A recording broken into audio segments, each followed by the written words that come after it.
In True Grit, Rooster learns that the man who murdered Maddie's father is running with Ned Pepper and his gang of known killers.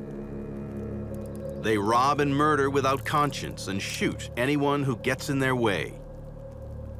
The portrayal of outlaws in True Grit is pretty close to what we see. You see somewhat desperate, hungry, ruthless individuals who don't give much value to other people's lives. They're out for themselves.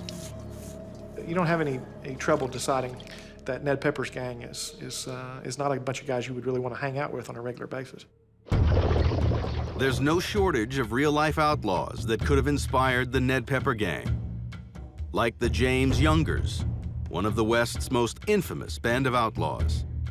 Led by the legendary Jesse James and his brother Frank, this gang of cold-blooded killers robbed banks, trains, and stagecoaches throughout the 1870s.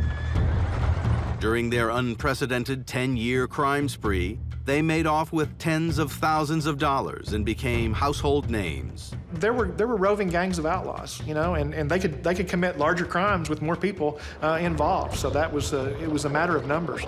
More guns and more bad guys meant you could take more loot or take more property. We're told Ned Pepper got his first taste of violence fighting in the Civil War. This could have been borrowed from the James and Younger brothers, who also learned the tricks of their trade on the bloody battlefields. They rode together during the Civil War. They got used to stealing loosely in the name of the Confederate government, and then it became a career after the war was over. You might see some of that in Ned Pepper's gang. And then there's the Dalton Gang. Like the James and Youngers, they were all brothers. An arrangement preferred by outlaws because it was the best way to stay alive. There's a brotherhood and a deeper relationship than just somebody that you meet on the street or in a saloon and you decide to go start committing crimes with. Because what's going to keep that guy from shooting you in the back when you're vulnerable or when you're dividing up the loot? If he's your brother, hopefully there's a bond deeper than just you've committed a crime together. The Daltons are a perfect example of how easily the line between the law and lawlessness was blurred in the West. 3 of the brothers started out as deputy marshals until they realized crime was easier and paid a lot better.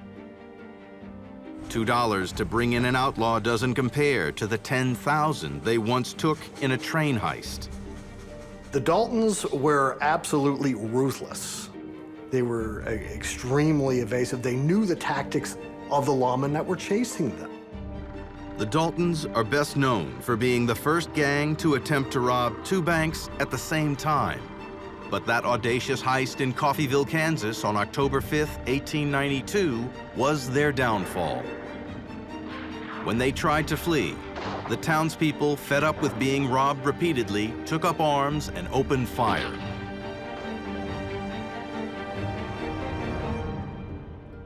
All but one of the Dalton brothers were killed. Emmett, the youngest brother, survived despite sustaining multiple gunshot wounds.